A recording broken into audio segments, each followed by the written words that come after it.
Hai guys, selamat kembali ke Kupi-Kupi Go. Anda bersama saya Ekram. Bukan mahu menakut-nakutkan anda, tetapi ada beberapa orang pakar ekonomi yang mengatakan pada tahun 2022 dan 2023 akan berlaku insiden yang menyebabkan kepada keruntuhan ekonomi di seluruh dunia.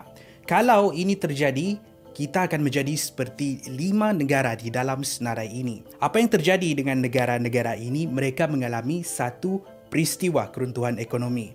Duit mereka tidak mempunyai nilai. Mereka berhenti pergi ke kerja sebab duit gaji yang diterima tidak dapat menampung pun kos mereka pergi ke kerja, dan banyak lagi kisah-kisah yang lain. Dan semestinya kita tidak mahu negara kita menjadi macam ni, tapi sekurang-kurangnya kita ambil tahu dan mungkin bersedia.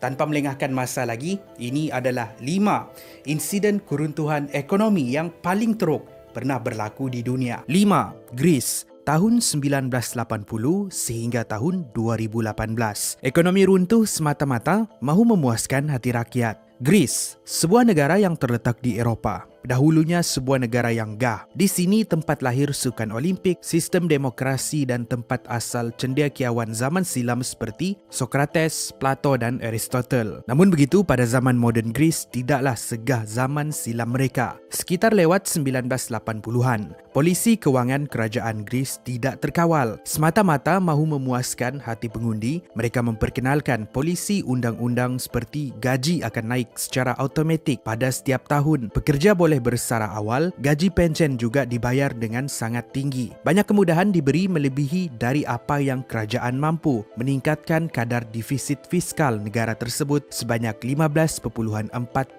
Dengan erti kata lain, perbelanjaan negara Greece melebihi keuntungan mereka. Kelebihan dan keselesaan ini membuatkan produktiviti rakyat Greece semakin berkurangan, secara langsung melemahkan ekonomi negara mereka. Pada ketika ini, kerajaan Greece menyembunyikan data kewangan negara dari orang awam, membolehkan mereka meminjam lebih banyak wang dari Bank Dunia. Tidak sehingga pada tahun 2008, semasa keruntuhan ekonomi dunia, Greece antara negara yang paling teruk terkesan. Saham mereka menjunam sebanyak 65%. Rakyat mula dibuang kerja, cukai meningkat dan kadar pengangguran semakin meningkat. Pada tahun 2015, keadaan menjadi semakin buruk. Rakyat mula marah. Perdagangan saham dan ekonomi mereka ditutup. Sehingga tahun 2018, ekonomi Greece menjunam sebanyak 25%. Hari ini, Greece masih lagi membayar hutang kepada Bank Dunia. Ramai rakyat yang keluar dari negara tersebut dan ramai yang masih lagi berkakai.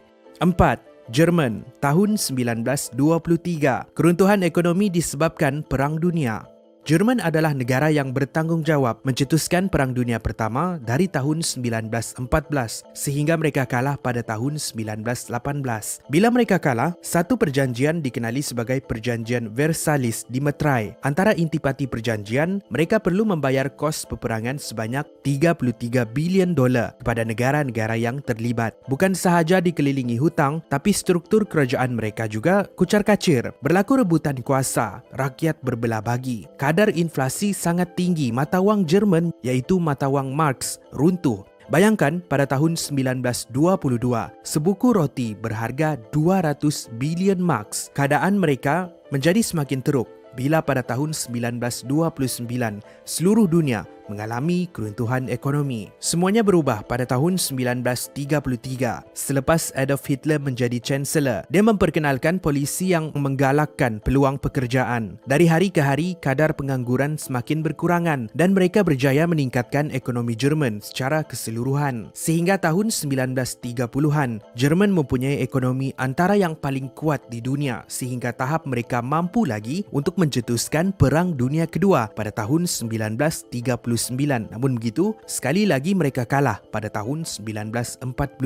dan diarahkan untuk membayar sekali lagi kos perang, kali ini sebanyak 23 bilion US dollar. Walaupun begitu, mereka bangkit semula dari kekalahan, membina semula negara mereka dan hari ini ekonomi Jerman antara yang terkukuh di dunia. 3. Yugoslavia, tahun 1992 sehingga tahun 1994. Ekonomi runtuh disebabkan mereka berpecah belah. Yugoslavia Yugoslavia dahulu adalah sebuah negara yang besar, di mana negeri seperti Bosnia dan Herzegovina, Croatia, Macedonia, Montenegro dan Serbia. Namun begitu disebabkan pertelingkahan mereka berpecah. Perpecahan ini membuatkan ekonomi kesemua negara merundum. Salah satu yang membawa kepada keruntuhan ekonomi ini ialah sekatan sempadan di antara negara yang menghadkan import dan ekspor dari dijalankan. Perang juga sering berlaku di Bosnia dan Herzegovina, membuatkan keadaan menjadi teruk. Ini membuatkan perbelanjaan negara lebih banyak dari keuntungan, tapi mereka terdesak untuk mendapatkan wang, memacu ekonomi yang semakin lama semakin teruk. Dengan itu, kerajaan mula mencetak mata wang mereka yang dikenali sebagai Yugoslav dinar. Sebanyak 900,000 keping Yugoslav dinar dicetak pada setiap bulan. Tapi disebabkan kadar inflasi yang semakin tinggi pada setiap hari, bila mata wang ni sampai kepada rakyat, mata wang tersebut tidak lagi mempunyai nilai. Tidak sehingga pada 6 Januari 1994, kerajaan Yugoslavia diisytiharkan runtuh. Sekitar tahun 1994, satu polisi baru diperkenalkan yang kemudian secara perlahan-lahan memulihkan ekonomi negara-negara di Yugoslavia. Itulah kisah keruntuhan ekonomi mereka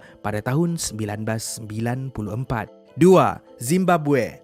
Keruntuhan ekonomi disebabkan polisi yang memakan diri. Sekitar tahun 2007 sehingga tahun 2009, Zimbabwe berhadapan dengan fasa inflasi yang sangat teruk, membuatkan nilai mata wang mereka jatuh. Bayangkan, sebuku roti berharga 30 bilion Zimbabwe dolar. Rakyat tidak mahu pergi ke kerja sebab gaji yang mereka terima tidak mampu untuk membayar kos pengangkutan, apatah lagi untuk menanggung kos kehidupan mereka pada setiap hari. Untuk menanggani masalah ini, mereka menaikkan jumlah mata wang Zimbabwe. Contohnya, kerajaan mencetak wang kertas dengan nilai 100 juta, 100 bilion sehinggalah 100 trilion Zimbabwe dolar, di mana 100 trilion ini bersamaan dengan 40 sen US dollar. Tapi kenapa nilai mata wang Zimbabwe jatuh teruk? Semuanya bermula pada tahun 1979, bila Presiden Zimbabwe iaitu Robert Mugabe yang baru sahaja memerintah memperkenalkan satu polisi untuk merampas ladang dari peladang kulit putih dan diberikan kepada peladang kulit hitam. Ini membuatkan ramai peladang melarikan diri meninggalkan mereka yang tiada kepakaran untuk menguruskan ladang. Secara langsung, dari tahun ke tahun, bekalan makanan di negara tersebut berkurangan sehingga tahap harga barang naik dengan mendadak. Untuk mengatasi masalah ini, Robert memutuskan untuk mencetak lebih banyak duit Zimbabwe dolar yang kemudian membuatkan nilai mata wang mereka merundum. Hanya pada tahun 2009, bila keadaan menjadi semakin teruk, Zimbabwe diambang kemiskinan. Mereka memutuskan untuk tidak lagi menggunakan mata wang Zimbabwe, tapi menggantikan ia dengan mata wang negara lain. Hari ini, kadar inflasi di Zimbabwe masih lagi merunsingkan dan pakar berpendapat kalau ini tidak diuruskan dengan betul, Zimbabwe akan mengalami satu lagi fasa